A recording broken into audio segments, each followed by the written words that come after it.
Hi again. So in the previous video I have discussed in very detail how this exchange of gas takes place through stomata in the plants, and then the plants, they are able to take in carbon dioxide from the atmosphere. So I'll provide the link in the description box. You can check out that video to understand how this exchange of gases takes place, right? Now we will discuss how the plants absorb water, okay, as one of the conditions which is necessary for photosynthesis is absorption of water and minerals, right? So how the plants absorb water? So the plants, they absorb water and minerals through their root. Yes. Now how it reaches the leaf, whatever water and mineral is absorbed by the plant, how does it reach the leaf?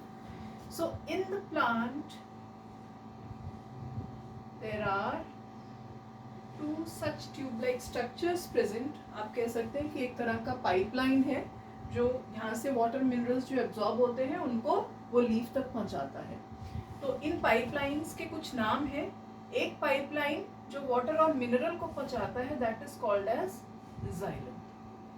और दूसरा pipeline जो ये leaves जो food बना देते हैं ना, what ever food is prepared by the leaf, that also reaches to all parts of the plant. So how does that reach to all part of the plant? That is through phloem. ठीक है? So there are two such pipelines or pipe-like structures or tube-like structures. Actually, they are called as vascular tissues. ठीक है? Which you will study in higher classes. या फिर vessels भी कहते हैं इनको. ठीक है? So they help in the transport of water and minerals to the leaf, and the food that is prepared by the leaf, that reaches to all parts of the plant through the phloem. Okay, so this xylem here, what happens? Water and mineral always goes in one direction and reaches the leaf, but as the leaf they prepare the food, so this it can reach to some branches which are present at the top. Yes, so it can be in both the direction, upside also, and some can reach to the stem and to the root as well, right? So the transport in xylem and phloem,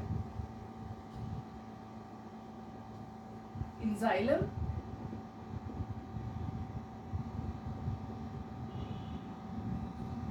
it is in one direction, however in phloem it is bidirectional.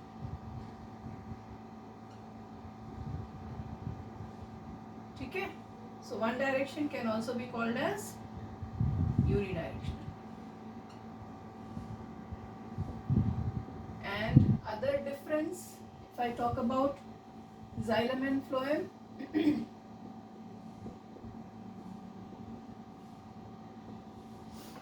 the other difference is it helps in transportation.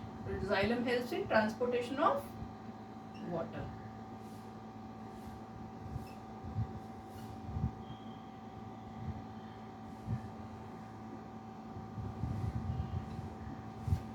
And phloem, translocation of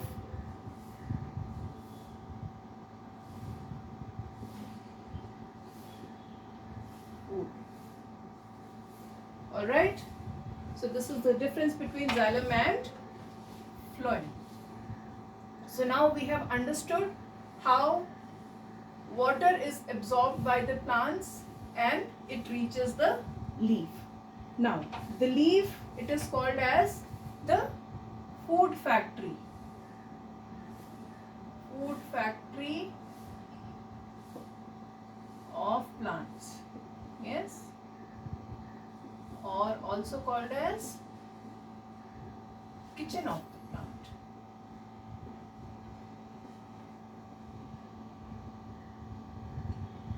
So what is it? Food factory of the plant or the kitchen of the plant? This is a leaf. right? So whatever material is required for photosynthesis, it has to reach the leaf, right?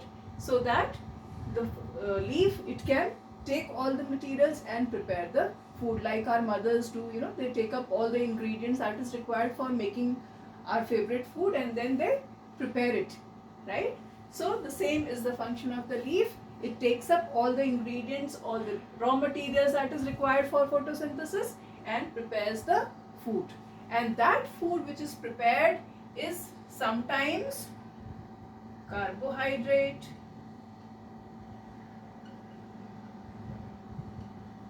it can be proteins as well, and it can be fats as well, right? So now carbohydrate, we know that through the process of photosynthesis, carbohydrate is one of the byproduct or one of the product of the photosynthesis. So through the process of photosynthesis, carbohydrate is prepared. Now, how is protein prepared then?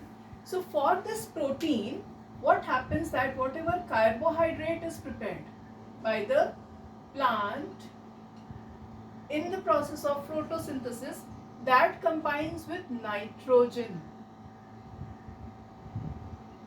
Okay, this also takes place in the plant itself, right? That combines with nitrogen and gives us protein. Protein, it is a nitrogenous product.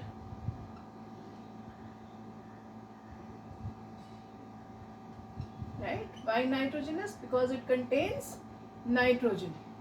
Yes? So, for that, nitrogen is required. Now, how does this happen? How is the nitrogen taken up by the plants? So, nitrogen, it is present in the atmosphere. We know that, in our surroundings, in our atmosphere, 78% is nitrogen. But plants, they are not able to absorb that nitrogen, right? So, for that, what happens? There are certain plants which, they can take in that nitrogen with the help of a nitrogen fixing bacteria. So this nitrogen fixing bacteria,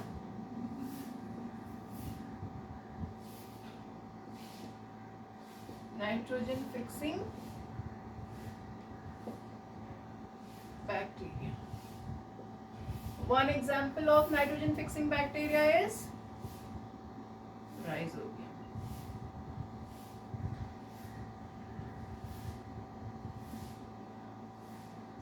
So this nitrogen fixing bacteria, what it does is, suppose this is a plant.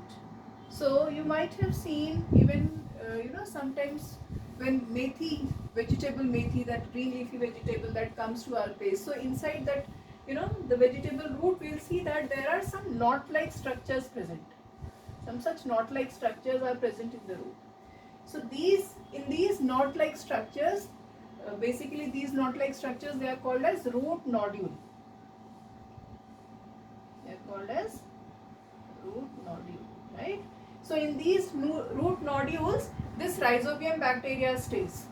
And what it does, it helps in fixing the nitrogen into absorbable forms. Because the nitrogen which is present in the surrounding, that is not in the absorbable form, it is in the raw form. And that raw form of nitrogen cannot be taken up by the plants. So for that, this nitrogen has to be fixed by these bacteria, and these bacteria, they convert it into absorbable form of nitrogen. And thus, the plants are able to take up the nitrogen. And we say that pulses, they contain lot of proteins, right? So why the pulses contain lot of proteins? Because in these leguminous, the pulses plant, which fall in the category of pulses, they are called as leguminous plants, right? So in the root nodule of these leguminous plant, the rhizobium bacteria stays, and this bacteria helps in fixing the nitrogen, and thus whatever fruit or whatever is produced by the plant, that contains protein. So this is how the proteins are produced made by the plant.